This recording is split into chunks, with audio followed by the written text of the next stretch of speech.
dhalinyarada Soomaaliyeed uga digo bulshada Soomaaliyeed dal iyo dibad meel walba ay joogaan linkigaas aan uga digo iraahdo waxba kama jiro ilaa iyo saaka ilaa xalay waxa iska soo daba dhacaya ama fariimo badan iiga imaanaya bulshada qaybadeeda kala duwan ha ugu badnaadaan dhalinyarada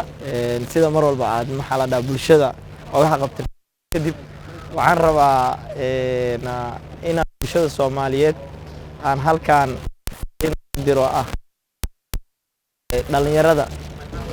ilaa iyo saaka ilaa xalay waxa iska soo daba dhacaya ama fariimo badan iiga imaanaya bulshada qaybadeeda kala duwan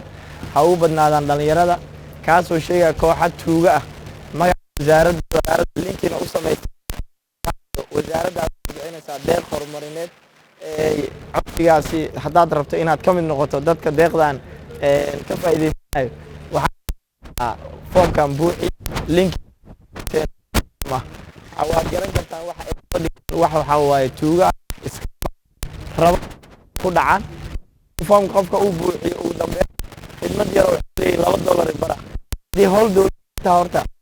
waxaan kartaan page ay soo dhigayaan markaad fiiriso afka u talagala marka in dadka lagu dhaco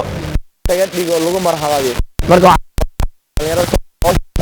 ma jiraan waaye hadii ay jirto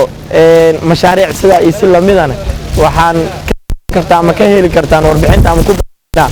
page-ka wasaaradda leedahay dhamaantood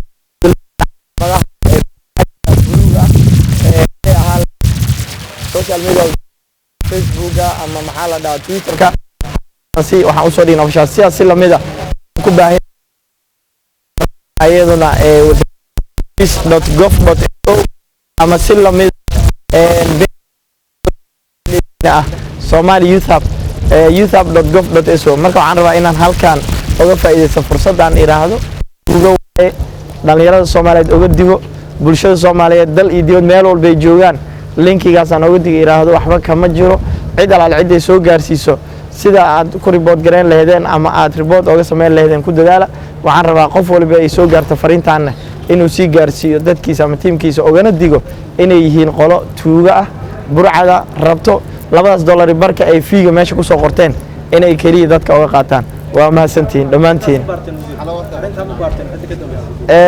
runtii maba gaarin xilli la baareen waxa uu xalay un bay soo fikirina midda isleeyahay waxay ugu soo bilaabatay saaki aroortii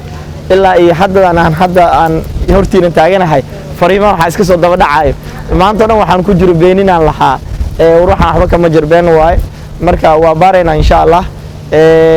waxaan rajaynaynaa insha Allah inaan baaritaan u sameeyno haddaan insha Allah ogaana ma helana waxaan la tiigsan doonaa sharciga qolyaha istuugada ah ee raba inay ummadda dhacdo waa mahadsantiin